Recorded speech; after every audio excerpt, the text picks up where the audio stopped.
SER Podcast. Muy buenas tardes, les hablo desde Ponferrada, donde hoy y mañana se celebra la Convención por el Pacto de Estado sobre la Crisis Climática. Es un debate a fondo con expertos políticos, trabajadores, sindicatos, empresarios, todas las partes implicadas necesariamente en esta conversación sobre cómo queremos que sea este país a medida que los efectos del cambio climático vayan condicionando más y más nuestras vidas, en forma de temperaturas invivibles o en forma de catástrofes como las que están provocando las lluvias fortísimas. Lo han hecho ya en Cataluña, en la región de Murcia o en la Comunidad Valenciana. En Gandía sonaba así, han caído hoy hasta 135 litros por metro cuadrado, lluvias que han provocado inundaciones de bajos, calles anegadas. La alerta roja sigue activada hasta medianoche, pero mucho cuidado también en Cataluña y en Baleares. Jordi Carbó, buenas tardes. Buenas tardes. Básicamente, las tormentas que ahora mismo están en la provincia de Cuenca son las que en las próximas horas se dirigirán hacia el Mediterráneo y en su recorrido hasta bien entrada la madrugada, de nuevo cantidades muy significativas de agua caídas en poco tiempo en la provincia de Valencia, sur de Castellón, norte de Alicante. Pero independientemente se formarán también chubascos en Cataluña, sobre todo cerca del litoral o en las Islas Baleares. Esta situación hasta el miércoles no empezará a mejorar y mañana en el conjunto del país más sol que nubes y temperaturas no muy bajas. Esta nueva dana que azota la costa mediterránea, en este momento Cuenca, nos decía Carbó, como lo ha hecho con Murcia, con Cataluña, esta nueva dana atraviesa esta convención aquí en Ponferrada sobre la necesidad de un acuerdo de país sobre la emergencia climática, ante las lluvias o ante el fuego. Esta tierra, Castilla y León, donde estamos, sufrió este verano el desastre de los incendios. Decíamos entonces, esto no se puede repetir, este año sí se tienen que sacar, aprender las lecciones y apostar fuerte por la prevención durante el invierno. Bueno, pues se acerca el invierno y desde hoy Castilla y León está fuera de lo que el gobierno autonómico considera riesgo alto de incendio. Y nos dicen los sindicatos de los bomberos que trabajan para la Junta que eso implica que muchos de ellos dejan de tener contrato y no los van a destinar, por tanto, a la prevención durante el invierno. Javier Ruiz Martínez. Agosto. Se está quemando Lleres, en la provincia de León. Y las brigadas que despiden en el verano... Esto dice un vecino. Que son las que tienen que trabajar el resto del invierno porque los fuegos se apagan en invierno. Por eso volvemos hoy a Castilla y León, pero también a Galicia y a Extremadura, para ver qué hacen. Si hay alguien apagando el fuego en invierno. Alejandro Rodríguez es agente medioambiental en Galicia. Lo hemos comprobado en verano que hay muchos cortafuegos sin limpiar y sobre todo, no se cumple mantener limpio una franja de 50 metros alrededor de las viviendas o núcleos de población. La Xunta dice que hace cortafuegos en 1.000 hectáreas, fajas de tierra en otras 1.000, que hace quemas prescritas en 1.400 hectáreas. Los bomberos forestales, se refuerzan en verano, pero ahora en invierno pues quedan aproximadamente 2.000 personas para toda Galicia. Agentes medioambientales para prevención de incendios en invierno, pues quedamos como 300. Evidentemente esto no llega. Castilla y León ni siquiera nos ha entregado datos de dónde y cómo trabaja. Allí hay que proteger más de 5 millones de hectáreas forestales y muchas más de suelo agrícola en riesgo. Y en invierno, las cuadrillas de tierra, las básicas en extinción y prevención, se quedan a la mitad. La de tierra se reduce a la mitad. El descenso es una salvajada. Los que van en helicópteros también son despedidos. Hay envases que pasan de ser 24 personas a ser 7. El que habla es un portavoz de la Asociación de Trabajadores Forestales. Verán que, sin nombre, por miedo a represalias de una de las empresas privadas que les contrata. Las privadas hacen y deshacen a su antojo. Cada cuadrilla es una licitación diferente que sale a subasta. Se licita para 10 personas en verano y 5 en invierno. Es así de loco, pero es así. En definitiva, no se hace prevención porque no hay plantilla. Lo que se puede llegar a gestionar con el personal que hay ahora mismo es ridículo. Por último, viajamos a Extremadura. Allí el sistema de bomberos forestales es público. 856 trabajadores más 138 de refuerzo, según la Junta. Javier Calvo es uno de ellos. Yo te digo que el día 20 de octubre, cuando acabemos nosotros la época de peligro alto, me atrevo a poner la mano en el fuego que no va a haber nadie en prevención.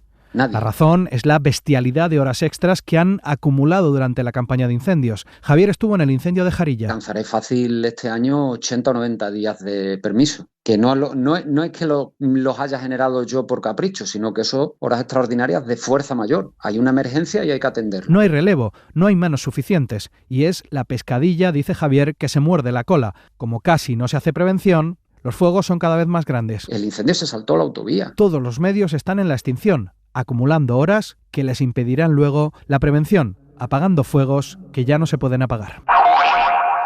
Esta noche, por tanto, hora 25 desde Ponferrada, desde la Térmica Cultural. Esperamos aquí a todos los oyentes del Bierzo a las 9:30, 8:30 en Canarias. La entrada es libre, no hace falta invitación, así que si nos están escuchando, pásense, que vamos a vivir juntos una noche bonita de radio. Lo dicho, a las 9:30 en la Térmica Cultural, aquí en Ponferrada.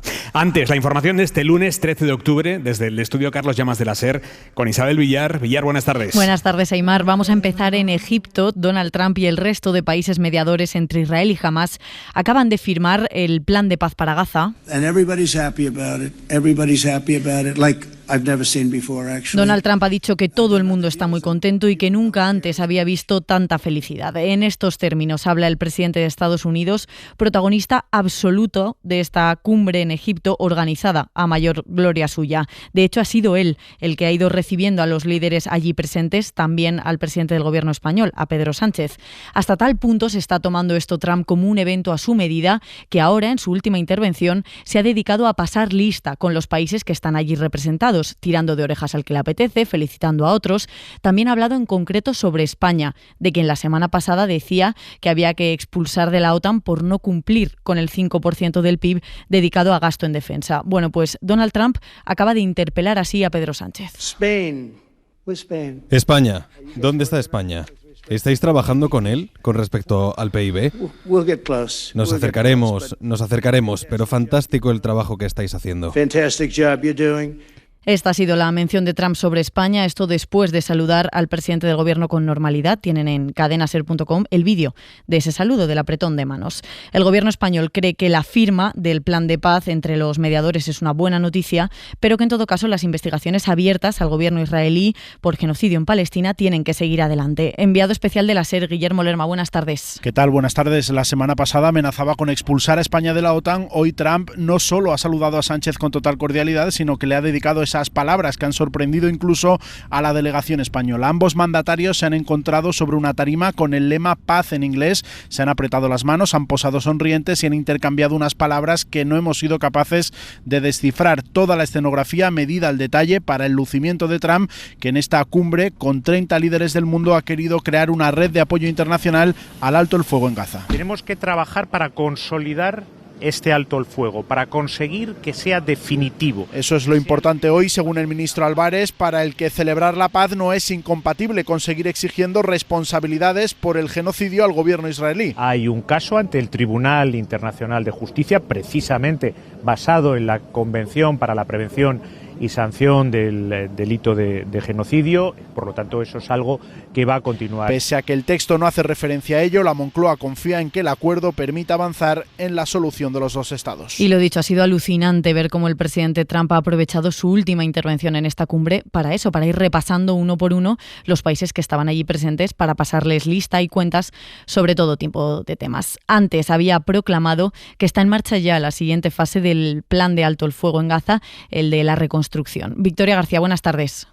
Hola Isa, buenas tardes. Un Trump pletórico, como dices, que ha recibido elogios por todos los lados y que se ha arropado de los países que han contribuido y lo van a seguir haciendo en el futuro de este acuerdo, que ya ha entrado en la cuarta fase, dice. Ha sido una puesta en escena como de un profesor de colegio y 35 jefes de Estado y o gobierno como si fueran alumnos, recibiendo sus elogios en algunos casos y rapapolvos en otro. En esta fase dice Trump que se trata de desescombrar Gaza, pero sobre todo de desmilitarizarla. We've all agreed that supporting Gaza must be done to lift up the people themselves, but desmilitarizarla y de crear una policía civil entrenada desde el exterior, ha dicho. Destacar, Isabel, cómo han relegado al secretario general de la ONU a un papel secundario en esta ceremonia. Antonio Guterres ha recibido las mayores críticas por parte de Trump por no haber ofrecido ayuda en la consecución del acuerdo ni haberle felicitado inmediatamente. Un acto para mayor gloria y encumbre de Trump sin que esté claro cómo se va a traducir sobre el terreno. Hoy han entregado los cuerpos de 4 de los fallecidos secuestrados para que sea efectivo este acuerdo y duradero sin la solución de los dos estados. Gracias, Vicky. No solo Hamás ha entregado los cuerpos de 4 rehenes previstos para hoy, 4 rehenes que han muerto, los 20 que seguían vivos ya están en Israel. Son la madre y la novia de uno de ellos hablando con él después de 2 años secuestrado por Hamás. Y esto Es la alegría en Ramala, en Cisjordania, cuando han empezado a llegar algunos de los 2.000 presos palestinos liberados hoy también por Israel, también como parte de este acuerdo de paz. En La Ventana han estado hablando con Homero de León, coordinador de Médicos Sin Fronteras en Gaza, que ha descrito las sensaciones de los gazatíes sobre este acuerdo. Hay emociones encontradas, ¿no? Obviamente hay celebraciones por el alto al fuego, pero hay también hay mucha ansiedad, mucha incertidumbre de qué es lo que sigue. ¿Qué es lo que va a pasar? ¿A dónde vamos a ir? ¿Van a volver a sus casas? Bueno, lo que una vez llamaron hogar, ¿no? Los cafés, los parques, las escuelas, todo ha sido arrasado. Solo quedan ruinas, escombro. Principalmente es lo que se ve, es lo que se siente, una ansiedad, una incertidumbre. Aquí en España, Feijóo sigue dando bandazos a cuenta del aborto para no contradecir a Ayuso por saltarse la ley y negarse a crear un registro de médicos objetores.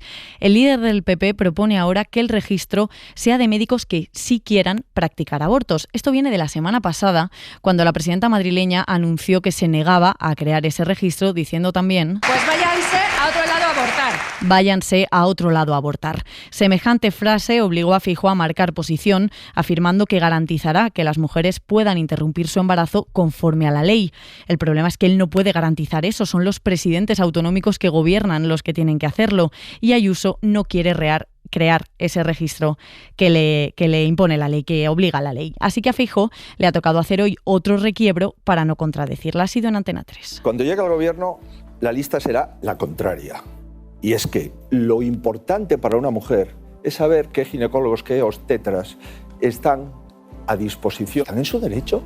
Admitamos las posibilidades que tiene una mujer para abortar y admitamos las posibilidades que tiene un médico para no practicar el aborto. En un momento Claro, tal y como lo plantea Feijóo, parece que ahora mismo los registros de médicos objetores sean cosas públicas que las mujeres pueden ir, consultar y ver qué profesionales se oponen a practicarlos. Pero no es así, son documentos privados que sirven para organizar los servicios dentro de un hospital, para saber los médicos que no están dispuestos a hacer abortos y ver cómo se puede garantizar esa prestación, cosa que en la sanidad pública madrileña, por cierto, no pasa. Más del 99% de los abortos se hacen en la sanidad privada. Pero en resumen, para eso son los registros de objetores, son documentos organizativos internos, no listas públicas que las mujeres puedan ir a consultar. La pregunta, por tanto, es ¿qué plantea Feijóo? Hacer que esas listas sí sean públicas, pero con los médicos que están dispuestos a practicar abortos para que las mujeres puedan ir a mirarlos. Los expertos dicen que eso sí que sería como una lista negra, para estigmatizar a estos profesionales. Mario Lalourido. Los médicos están obligados a realizar todas las prestaciones sanitarias incluidas en la cartera de servicios, pero en el caso del aborto y por razones de conciencia, la ley les reconoce el derecho individual a la objeción. El registro es confidencial, solo lo pueden conocer los gestores de los hospitales. Por eso, la propuesta de Feijóo es tachada de ignorancia jurídica y de mala fe desde la Asociación de Clínicas ACAI que practican los abortos, José Antonio Bosch. Que la propuesta venga desde la mala fe, que se inscriban los no objetores en un registro que ellos anuncian como público para que los no objetores sean estigmatizados. La ministra de Sanidad, Mónica García, critica los bandazos de Feijóo y sus líos internos. Es muy sencillo, que se dejen de ocurrencias, de versiones cruzadas y de líos internos y se limiten a una sola cosa, a cumplir la ley, punto. El registro de objetores fue avalado 2 veces por el Constitucional, está recogido en la ley del aborto y fue aprobado por las comunidades autónomas, incluida Madrid, en el Consejo Interterritorial de Salud. Por cierto, que antes que Ayuso, quien introdujo este tema en el debate político fue Almeida, el alcalde de Madrid, al votar a favor de una moción de Vox para obligar a los trabajadores municipales a informar a las mujeres de un supuesto síndrome postaborto que la ciencia no recoge. Hoy, 2 semanas después, el alcalde reconoce que fue un error. Yo creo que lo que condujo a equívoco y confusión por nuestra parte, y además lo asumo, es que parece que estábamos asumiendo el argumentario de Vox en relación con una categoría científica que verdaderamente no existe, que nuestra única finalidad era mejorar los canales de información, no obligar a ninguna mujer a recibir esa información y al mismo tiempo que obviamente teníamos una postura que con nuestro voto no se identificó debidamente. Habla Almeida de mejorar los canales de información, aunque seguimos sin saber qué información es de la que habla, qué información se va a facilitar. La oposición ha pedido ya un pleno extraordinario sobre el tema. El Partido Popular responde que mentir no es ilegal después de escuchar a Miguel Ángel Rodríguez, el jefe de gabinete de Ayuso, reconociendo ante el Supremo que él fabricó el bulo sobre quién propuso el acuerdo de conformidad con la Fiscalía en el caso del novio de la presidenta madrileña.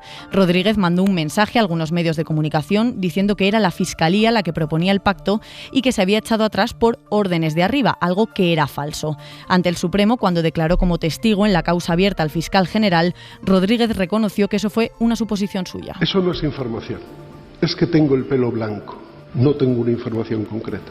Es una suposición que hace usted. Sí. Es así, lo dijo Rodríguez, y en Génova justifican hoy que mentir no es ilegal. David Junquera. Esa es al menos la reflexión de alguna de las voces que integra la cúpula del PP. En público no se va tan lejos, pero se acusa al gobierno de que los vídeos de las declaraciones hayan llegado a los medios. Así lo ha dicho Alma Ezcurra. Se han filtrado dos tipos de declaraciones, las del fiscal general del Estado y las del jefe de gabinete de la presidenta de la Comunidad de Madrid. Y las dos declaraciones han sido filtradas por la defensa del fiscal general del Estado, es decir, Moncloa y su entorno. Creen en Génova que los pedazos que hemos podido ver de las declaraciones no son representativos del todo y que a la vista queda, si tenemos en cuenta, el distinto lugar que ocuparán Miguel Ángel Rodríguez y Álvaro García Ortiz en el juicio que arranca el mes que viene. Ustedes conocen esos fragmentos, pero el Tribunal Supremo conoce el completo de todo el procedimiento judicial y hasta donde yo sé, uno se sentará en el banquillo de los acusados el próximo 3 de noviembre y el otro es solo un testigo, así que cada uno saque sus propias conclusiones. Precisamente el PP denunciaba el pasado fin de semana que Sánchez ha hecho de la mentira el cimiento de su gobierno. El exministro José Luis Ábalos cambia de abogado a 2 días de declarar ante el Supremo sobre el informe de la UCO acerca de su patrimonio. Ábalos tiene que explicar ante el juez sus ingresos irregulares y opacos, que es como los describió el magistrado, pero quiere retrasar esa citación a Ábalos y por eso ha informado esta tarde de que cambia de abogado. Miguel Ángel Campos. Ábalos dice en su escrito al Supremo que existen diferencias irreconducibles con su actual abogado, diferencias en estrategia que se han convertido en una constante hasta el punto que debido al deterioro irreversible de la relación, ha debido preparar su próxima declaración por sí solo. Ábalos entiende que es inviable que su actual letrado siga defendiéndolo y renuncia a esta representación letrada. En su escrito, Ábalos renuncia a este abogado, pero no anuncia uno nuevo. El exministro ha asegurado a la SER que aún no tiene decidido al sustituto. Esta circunstancia puede provocar que el juez del Supremo, Leopoldo Puente, aplace unos días la comparecencia del exministro de Transportes. Primero, para que Ábalos designe nuevo abogado y después para darle tiempo a estudiarse el último informe patrimonial y financiero de la UCO sobre el que versará el interrogatorio. Hora 25. Con Isabel Villar. Hace 2 semanas que contamos en la SER los fallos en el programa de detección precoz del cáncer de la Junta de Andalucía y seguimos conociendo nuevos casos más allá del Hospital Virgen del Rocío de Sevilla, que es donde lo quería encapsular el gobierno andaluz de Juanma Moreno. Una mujer de la línea de la Concepción ha contado en Radio Algeciras que se hizo una mamografía en 2022 y que nunca le informaron de los resultados. 2 años después, en 2024, se hizo otra rutinaria y entonces le dijeron que los 2 tumores que ya se veían en la primera prueba le habían crecido bastante. Pero claro, es que a ella nunca le habían llegado a decir nada de esa primera mamografía. Se llama Pepi Álvarez. Me meten en la habitación, me hacen una eco y me dan un papel. Digo, ¿y esto qué es? Me dicen, esto que se tiene que hacer una biopsia. Digo, ¿cómo? Digo, ¿por qué? Dice, porque de 2 años para acá le ha crecido. Digo, ¿qué nariz se me ha crecido? Dice, 2 tumorcitos que tiene usted. Pero claro, yo era el ¿por qué no me han avisado? ¿Por qué? Si a mí me lo detectan hace 2 años que me lo detectaron, sería muy pequeñito, al menos yo no hubiese pasado por este proceso. Y lo hemos avanzado en la SER en Cataluña. El Barça adjudicó el proyecto de reforma del Camp Nou a la empresa que tenía la puntuación más baja en los informes técnicos.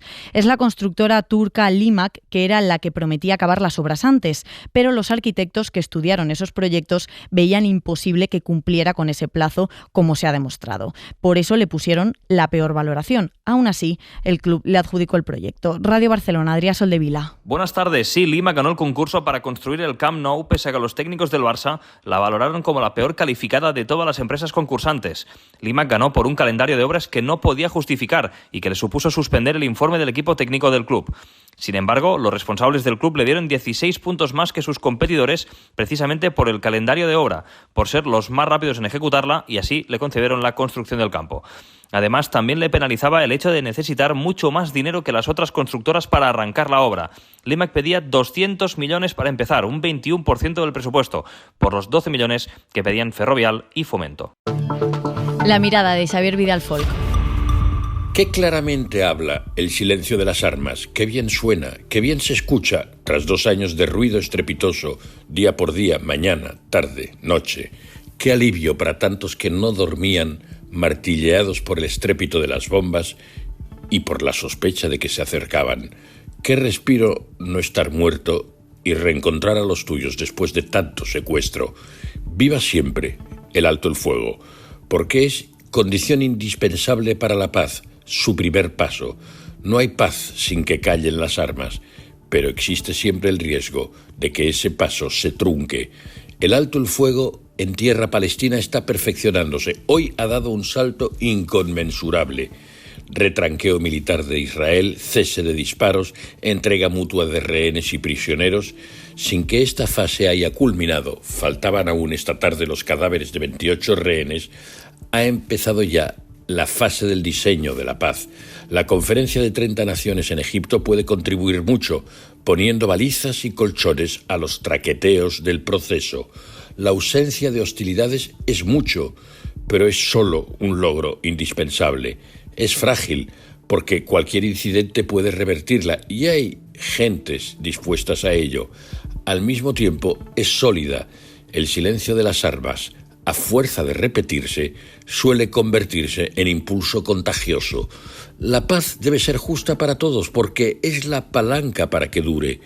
Todos deben obtener garantías de que no serán acechados y de que podrán autogobernarse en libertad. El perdón de los crímenes no lo pueden dictar terceros, ni que sean presidentes de grandes potencias. Son los victimizados quienes deben tener la primera palabra. Hay mucho que hacer y mucho que superar. Tanta catástrofe no se arregla en 24 horas. Por cierto, acabamos de saber más consecuencias del alto el fuego en Gaza. Acabamos de saber que la Unión Europea de Radiodifusión, que organiza Eurovisión, anuncia que vuelve al plan original de dejar para diciembre la decisión sobre si Israel participa o no en el certamen. Suspenden la reunión extraordinaria que habían convocado para noviembre. Se había adelantado por la urgencia en Gaza y ahora lo dejan para el mes siguiente como un punto más a debatir en su Asamblea General. Para no perderte ningún episodio, síguenos en la aplicación o la web de la SER, Podium Podcast o tu plataforma de audio favorita.